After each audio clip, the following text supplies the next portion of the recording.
UFOs continue to be a worldwide conversation topic, with new footage of UAPs sparking debate about the origin of these images and objects. And truly, the investigation of unidentified flying objects is a global phenomenon, and today we'll investigate some of the most famous incidents from Mexico. This is the My Dark Path podcast.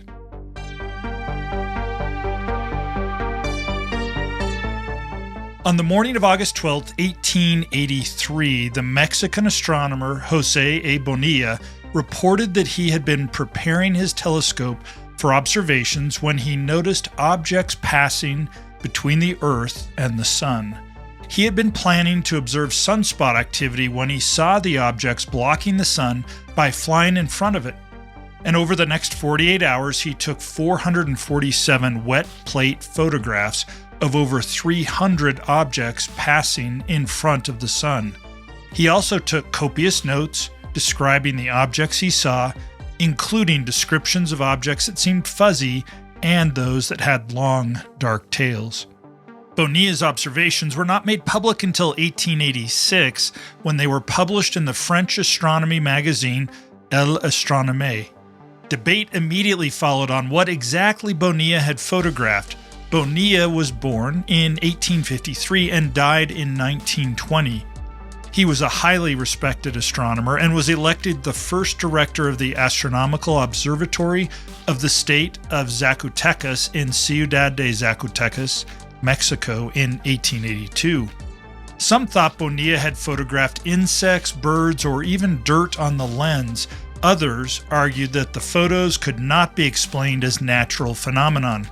Then, in October of 2011, Mexican astronomy researchers Hector Manterola, Maria Ramos Lara, and Guadalupe Cordero from the National Autonomous University of Mexico in Mexico City published a paper in which they argued Bonilla had photographed fragments of a comet that had exploded and broken up in space, the pieces traversing the gulf between the Earth and the Sun. But regardless of what the objects on the film were, historians credit Bonilla with being the first person to take a photo of an unidentified flying object. His observations likely started the perception that Mexico was a UFO hotspot. Now, regular listeners of this podcast and YouTube channel know that we here at My Dark Path love our lights in the sky.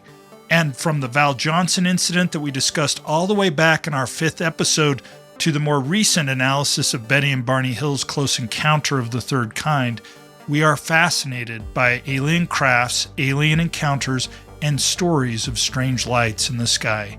We do truly want to believe.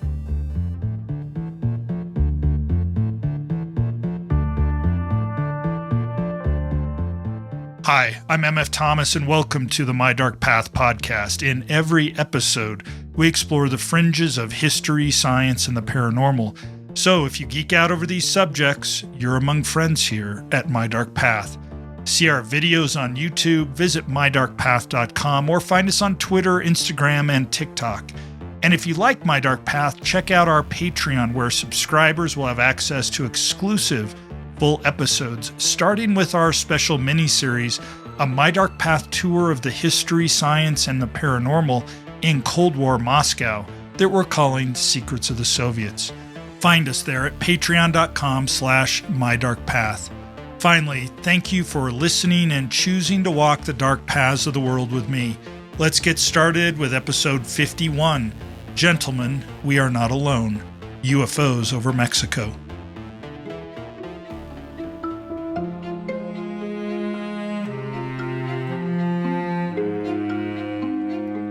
Part 1.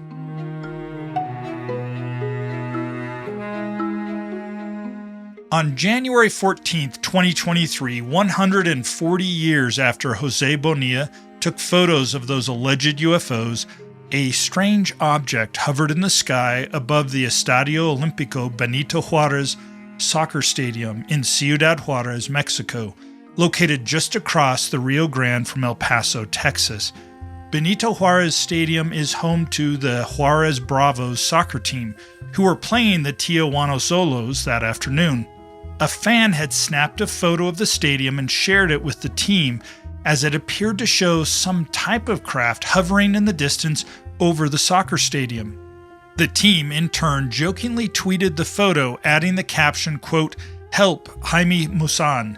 A fan sent us this photograph he took during the game versus Xolos, where supposedly a UFO can be seen. Is it or isn't it a UFO?" End quote. Jaime Musan is Mexico's most famous UFOologist and is well known in Mexico for his analysis of and belief in UFOs and aliens. He hosts the longtime Mexican TV show Tercer Milenio, which means Third Millennium, which is about UFOs and other paranormal topics. Musan took the photo tweeted in jest seriously and noted that he had the image analyzed with special AI software, and then he said, quote, "Everything indicates that we are facing an unidentified anomalous phenomenon, UAP. Kiev scientists call these ships ghosts for being dark objects," end quote. The enhanced photo shows a smooth, dark almond-shaped object. Musan stated later, quote, "Given all the above, I think it is a ship of non-human origin," end quote. UAP, it should be noted, is an acronym for Unidentified Aerial Phenomenon, which is what the U.S. military now uses instead of the term UFOs, or Unidentified Flying Objects. UAPs have been in the news a lot lately, with pilots, both military and civilian, reporting them. Musan's reference to Kiev refers to Ukrainian astronomers reporting dozens of UAPs over Kiev since the war began with Russia.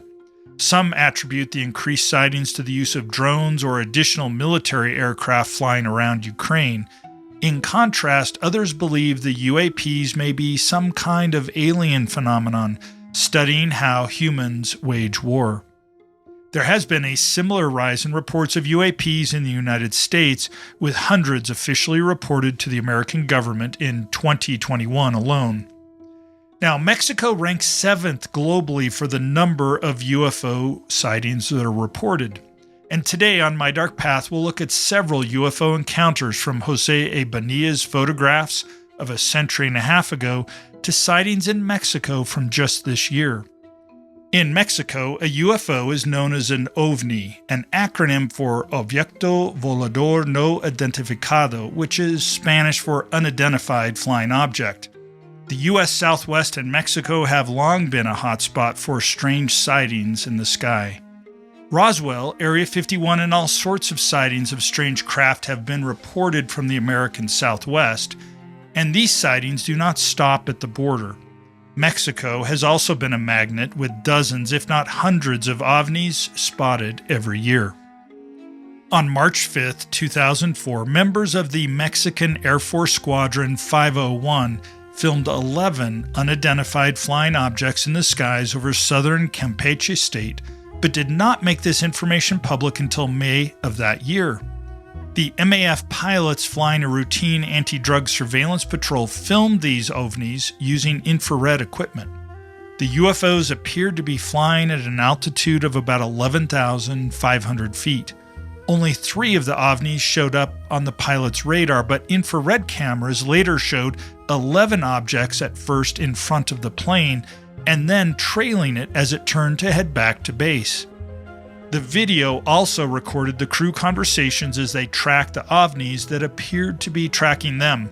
One crew member said, "It's going along at our altitude." And then another said, "That can't be possible." And then, after a moment of silence, another voice chimed in, "Gentlemen, we're not alone." The Mexican military investigated the incident, interviewed the crew repeatedly, but the results were inconclusive. They could not determine what the objects were. The Secretary of Defense then handed the video over to Jaime Musan, who made it public. The video was shown on Mexican television on Monday, May 10th, and again on Tuesday, May 11th, at a press conference organized by Musan. He claimed the video was yet again proof that OVNIs were in the skies above Mexico, this time as supported by the Mexican government and armed forces. By Wednesday, May 12th, journalists, skeptics, and UFOologists across the world were debating the reality of the video, not to mention exploring possible explanations. On the 12th, the Mexican Air Force also released a statement containing quotes from the crew of the plane. A radar operator said, quote, "Was I afraid? Yes, a little afraid because we were facing something that had never happened before," end quote. The infrared camera operator, Lieutenant Mario Adrian Vasquez, said, quote, "I couldn't say what it was, but I think they're completely real," end quote. Vasquez insisted that there was no way to alter the recorded images. Everyone in the crew swore the images and their account were completely accurate, real, and unaltered. The plane's commander, Major Magdaleno Castellon, said the military jets chased the lights and, quote, "I believe they could feel that we were pursuing them," end quote. He added that when the jets stopped following the objects, they disappeared.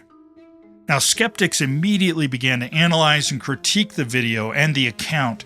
Michael Shermer, executive director of the Skeptic Society and founding publisher of the Skeptic magazine, appeared on CNN 3 times that week, purporting to debunk the video, noting the crew seemingly did not notice the UFOs at the time, but only when viewing the infrared footage.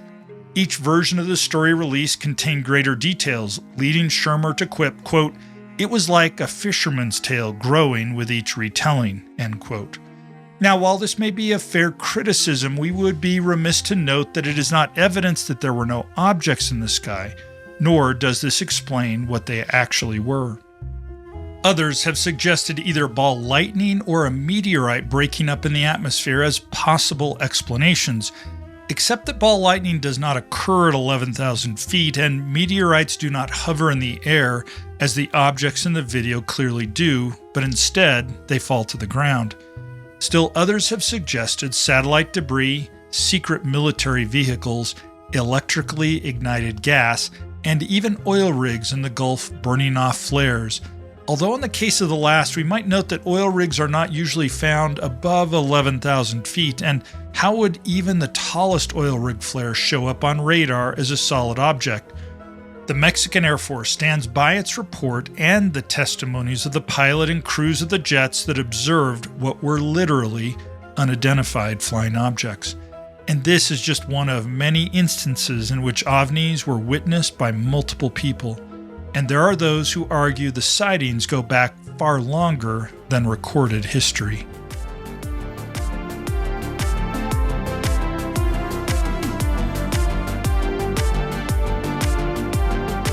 Part 2.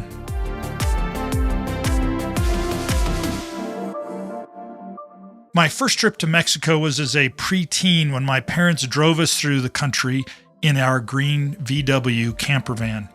In retrospect, this first visit to a country other than my own inspired my lifelong appreciation of people and cultures that were different from mine. The archaeological remains of previous civilizations were uniquely inspiring and something that I continue to explore as I visit different countries in Central and South America.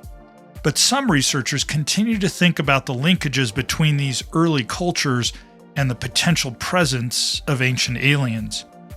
Eric von Daniken's controversial 1968 book, Chariots of the Gods, makes the argument that aliens visited humanity in the ancient past and were perceived as gods.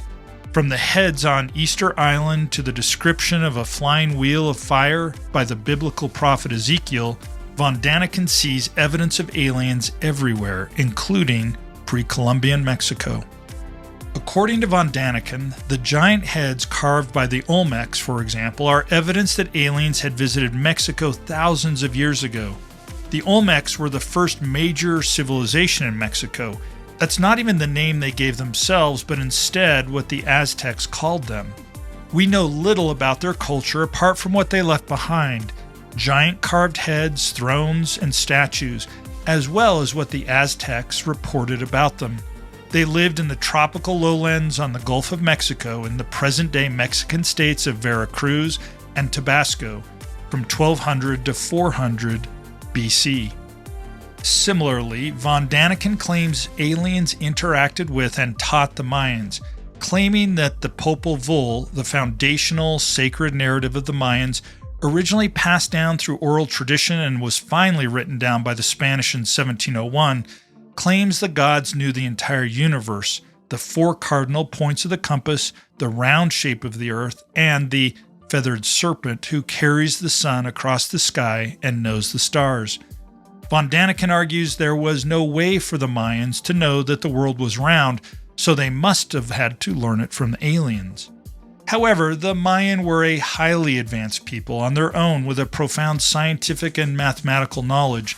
They knew the length of a year on Venus and calculated the actual duration of an Earth year at 365.2420 days. Now, for the record, a solar year is 365.2422 days. The Mayan were correct to 3 decimal places. And as I've read some of Graham Hancock's books, it's impressed me that some ancient cultures may have been much more advanced than we currently believe. Ancient aliens even visited the Aztecs, according to Von Daniken. The so-called Aztec calendar stone, or Piedra del Sol, was buried after the Spanish conquest beneath what is now Mexico City's main plaza, or Zocalo. It was rediscovered in 1790 and mounted on one of the towers of a cathedral in Mexico City, where it remained until 1885. In that year, it was moved to the Museo Nacional, also in Mexico City. According to Von Daniken, the Aztec calendar stone, which is almost 12 feet in diameter and weighs nearly 25 tons, the precision of the stone is as accurate in its calendar as the Mayans. Von Daniken asked, quote, "Could this knowledge have come from extraterrestrial sources?" End quote. Similarly, he sees the Great Pyramid of Cholula, the largest pyramid by volume built on the planet, as having been built with alien help. Now, on one hand, it's easy to dismiss Von Daniken as perceiving the achievements of these non-European cultures as impossible without outside help. It's perhaps a kind of prejudice against the people of Latin America, Africa, and Asia that runs through the volume, but one that also extends to Europe, as he finds Greek, Roman, and Norse examples of ancient aliens as well. On the other hand, if one believes in aliens and their presence is felt today, as we have been discussing, is it not also possible that they visited this planet in the past? Nonetheless, Mexico became a UFO hotspot in the 1970s as American UFOlogy was evolving and growing and looking for confirmation of UFO sightings and cataloging them to the point where we know, as I mentioned earlier, that Mexico now ranks 7th in the world for UFO sightings. Indeed, Mexico has its own version of Roswell. Coyame, Mexico lies just across the Rio Grande from the Texas border town of Presidio. Coyame is a small town with a population at the time of less than 2,000 people. On August 25th of 1974, the U.S. military was tracking a strange radar signal over the Gulf of Mexico. U.S. air defenses, then on alert at the height of the Cold War, began tracking an object headed towards northern Mexico, and it was traveling at an estimated 2,500 miles per hour at about 75,000 feet, but descending. At first, the Americans assumed it must be a meteor, but then it veered sharply south, and instead of entering U.S. airspace, it flew over the state of Chihuahua. Suddenly, then, it disappeared off the radar. Simultaneously, a civilian plane headed from El Paso to Mexico City went off Mexican radar. Residents of both the Coyame and Presidio towns heard and saw a thunderous explosion in the nighttime summer sky at about 10:15 p.m. Eyewitnesses claimed to have seen a mid-air collision between a small airplane and an OVNI. The flaming wreckage of both crafts fell down on the Mexican desert, and at sunup the next morning, the Mexican authorities raced through the desert to find the wreckage, while American authorities listened in to their radio communications. There seemed to be 2 crash sites out of Coyame. One was obviously the wreckage of a small plane, but the other, according to voices on the radio, was a fairly intact, dish-shaped craft 16 feet in diameter and about 5 feet thick.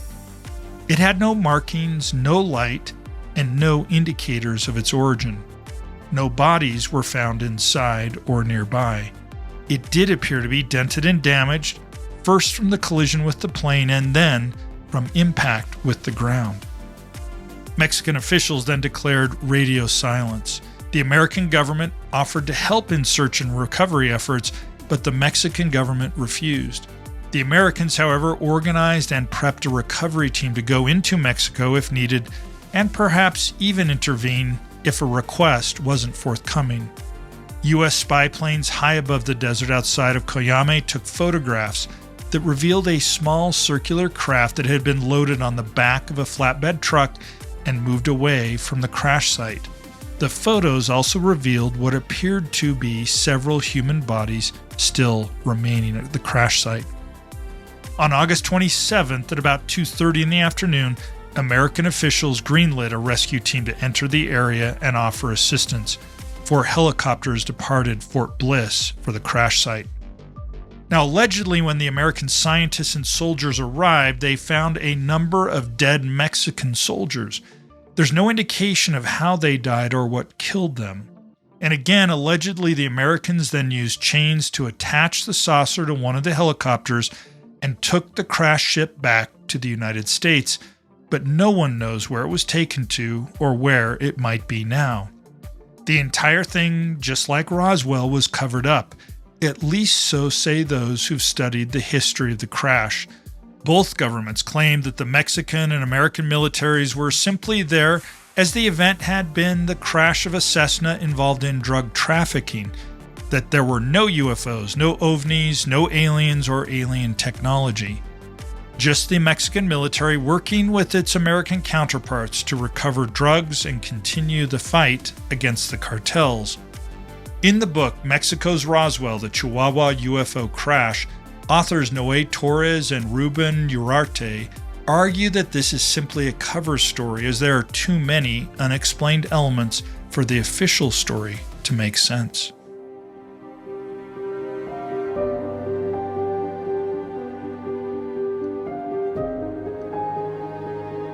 Part 3.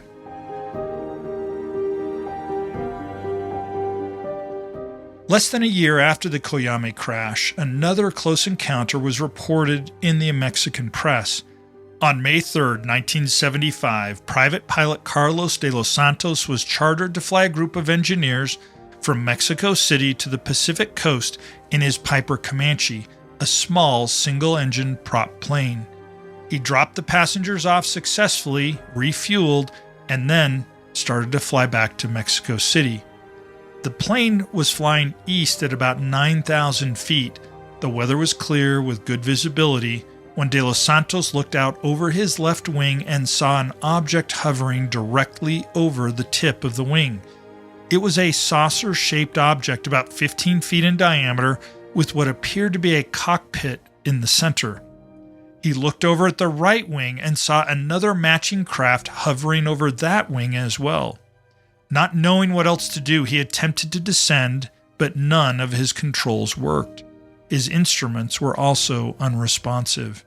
And at that moment, he looked up and saw a third identical craft headed straight toward the nose of the plane, rushing straight for him. At the last second, this third UFO dropped down, and De Los Santos heard and felt it hit something on the belly of the plane.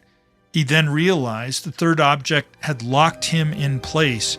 There was one over each wing and one underneath, meaning that he was effectively trapped.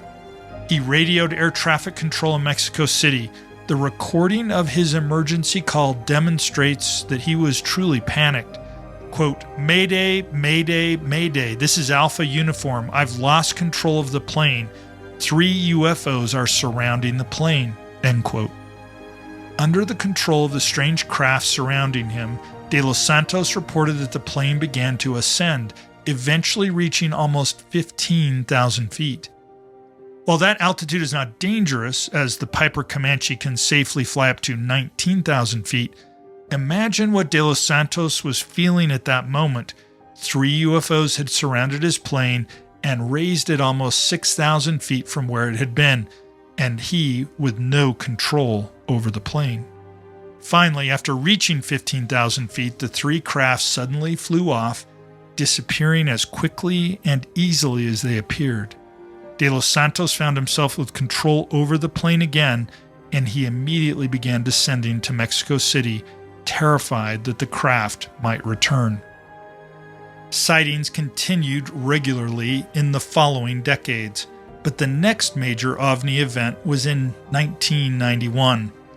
On July 11th, one of the longest total solar eclipses was set to occur, and the best viewing location was in central Mexico, although people all over the country would be able to see some type of eclipse that afternoon.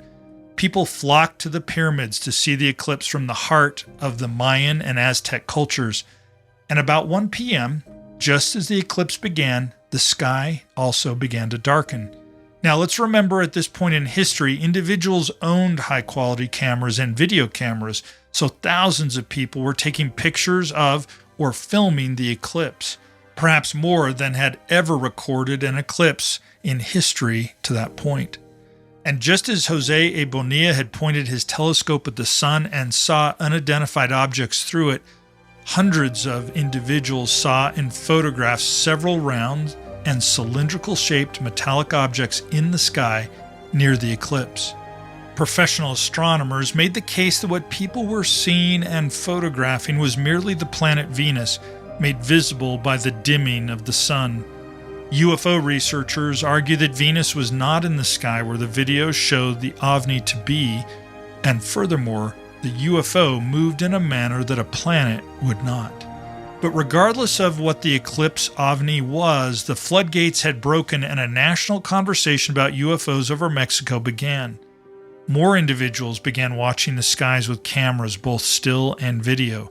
Publications, radio shows, and television programs dedicated to OVNI sightings began to proliferate, and some UFOologists began to promulgate the theories of von Daniken, arguing that the Mayans had not only predicted the 1991 eclipse, they had predicted a series of UFO sightings as well.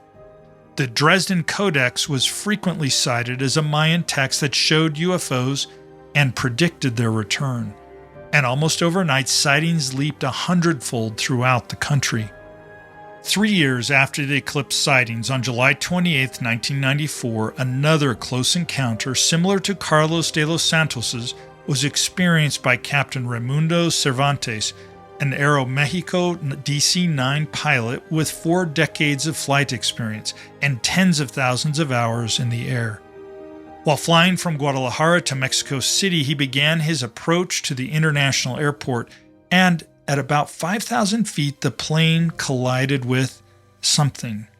The pilot declared an emergency and asked the tower for help landing safely. Cervantes was uncertain if there had been any damage to the plane or the landing gear, but he successfully landed the plane. Now, oddly, there had been no other aircraft in the area, and radar confirmed that fact. But the air traffic controller reported an OVNI had been reported in the area on the flight path of Cervantes' plane. And then, a few days later on August 8th of 1994, another Aeromexico flight, this time from Acapulco to Mexico City, began its descent into the Mexico City International Airport during an overcast morning and almost struck a large metallic object in the clouds. Again, an air traffic controller revealed to the crew that they were the 5th flight to see an OVNI during a descent into Mexico City. The idea of a routine and repeated set of sightings presents a unique mystery.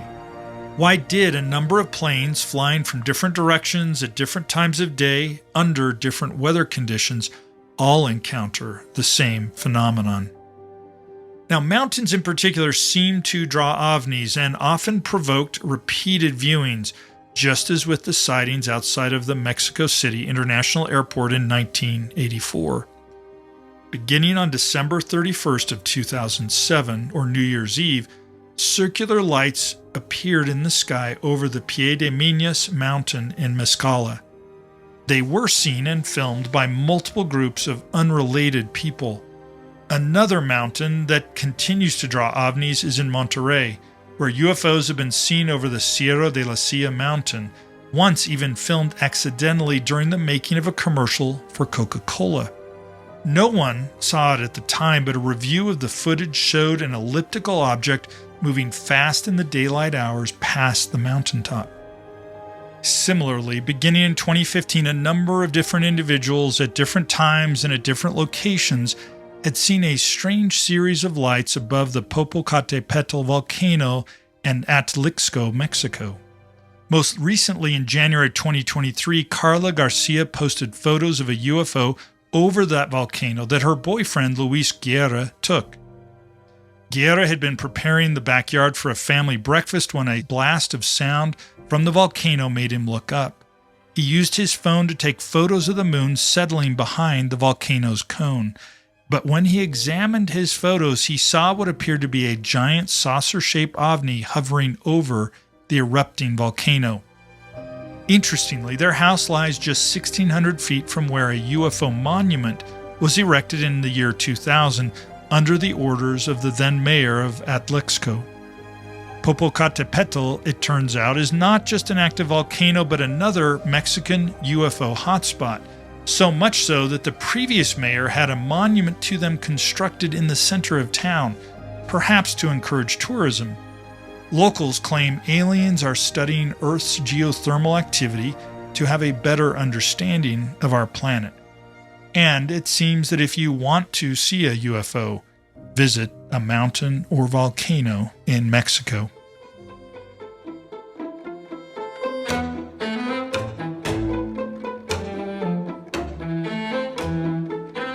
Part 4.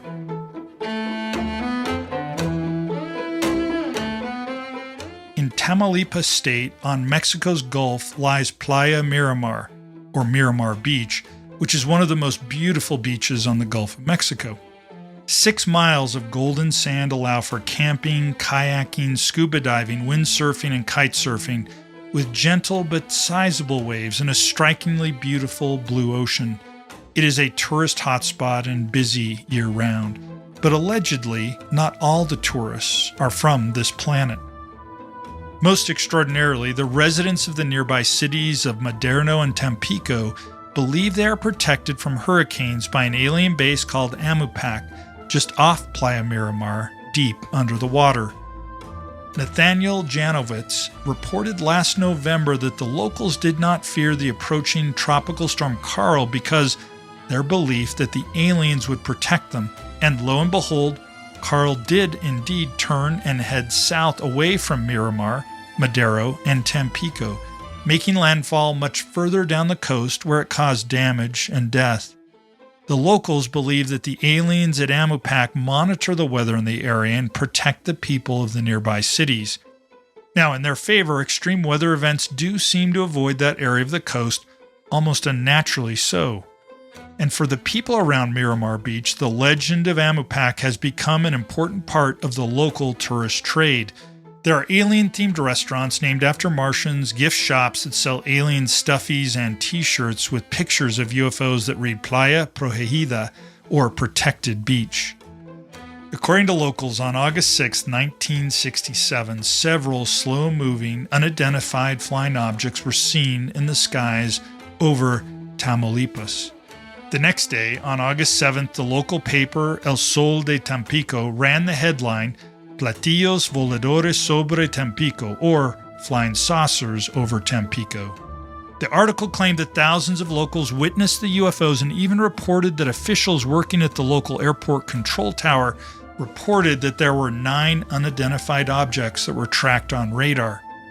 The UFOs had originated inland and then flew out over Madero and Tampico, over Playa Miramar, and then out over the ocean. Supposedly from that day forward, no hurricane or tropical storm has touched Playa Miramar or the nearby cities. The locals even believe that alien craft set up a secret underwater UFO base that they called Amupac.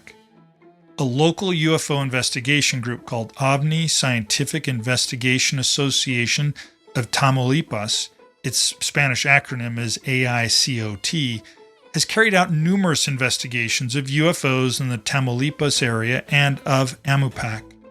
The founder and president of the association, Juan Carlos Ramon Lopez, perhaps is as well known as Jaime Maussan, in the Mexican UFO investigation community.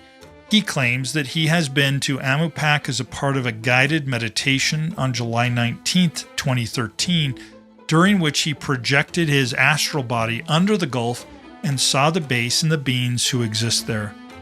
Amopac, he said, is intraterrestrial and multidimensional and made of crystal and some metal, and is inhabited by aliens who are nearly 10 feet tall, who are thin and light-skinned, and who have a more evolved consciousness with energy radiating throughout the place. Now, this may be hard to believe, but reported sightings of OVNIs have increased significantly in the last 2 decades. Locals recount frequent OVNI sightings. Nathaniel Janowitz interviewed local offshore oil platform worker Juan Abraham Soto, who has spent years in the waters off Playa Miramar.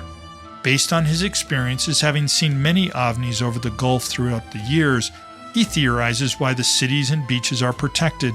Quote, "I believe that more than protecting us, it's also that they are protecting themselves." End quote. The local governments of Madero and Tampico have distanced themselves from the UFO crowd after some local embarrassment when civic officials were mocked on the internet for attending something called El Dia de Marciano, or Martian Day, in October of 2013, which was a celebration organized by local OVNI enthusiasts.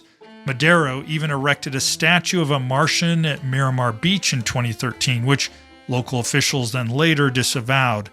Although since then, the Director of State Tourism for Tamaulipas has embraced OVNI culture as it is a significant draw to the area. His cynicism, though, is also matched by the skepticism of local scientists who indicate that, quote, "the trajectory of these hydrometeorological phenomenon are erratic," end quote. And Occam's razor would suggest that regular oceanological and meteorological patterns offer a more realistic explanation than an underwater alien base, especially when one considers that the water off of Playa Miramar is cooler than the waters to the north and south, which would tend to drive storms north or south of Tamaulipas. These same skeptics also point out that, as a result, there are a number of cities and communities that have not had extreme weather events either, not just limited to Madero and Tampico. Now, does this imply that there are more alien bases in the Gulf, or perhaps that there's a more mundane explanation of water temperature as the likely answer? But every hurricane and tropical storm-free year grows the myth of Amopac. One of the hurricanes that was initially headed for Madero and Tampico in 2005 also turned north when locals allegedly stood on the beach holding signs asking for the aliens to protect them. That storm, Hurricane Katrina, moved away from Tamaulipas and slammed into the United States Gulf Coast, profoundly damaging New Orleans and resulting in a serious loss of life and property. The locals point to that as proof that the aliens are real and protecting them. Now, we focused on some of the major locations and incidents in the history of Mexican UFOs, but no one location is considered the hotspot of Mexican UFO activity, as reports have been made in every part of the country. Hermosillo, the capital of the state of Sonoma, has seen the number of UFO reports increase, as has the rest of Sonoma. Durango has also had its fair share of OVNI appearances. A UFO was spotted over Acapulco in 2019, which made a local government official quip that the popular tourist destination was, quote, not only recognized nationally and globally, but also outside of the planet, end quote. Whether the explosion of interest in UFOs is attributable to the 1991 eclipse or the 2004 military sightings, or the embracing of the identity of an alien base in Madero and Tampico, or the decades-long career of Jaime Maussan, Mexican society has welcomed OVNI culture and, much like in the United States, offers a wide variety of responses, from mockery and skepticism and contempt to openly embracing and celebrating the fact that Mexico seems to be popular with aliens and their craft. Now, we here at My Dark Path make no claims one way or the other about aliens visiting Mexico or any other part of the earth. What we do find fascinating, however, is the widespread embracing of UFOs, of OVNIs, and the culture they create. UFOs are big business, but they also create a narrative of uniqueness and special status. Madero and Tampico define themselves as protected cities, watched over by benevolent aliens. People who live around Mount Popocatépetl, a loud, active volcano, take comfort in knowing the place they live is being studied by beings from another planet. And while pilots who encounter UFOs all report being terrified to some degree, most individuals who see lights in the sky are inspired to believe in a larger, more mysterious and thrilling universe. Those who embrace the idea of the OVNI being more than just unidentified objects, but rather evidence of aliens, means that, in the end, we are not alone in the cosmos.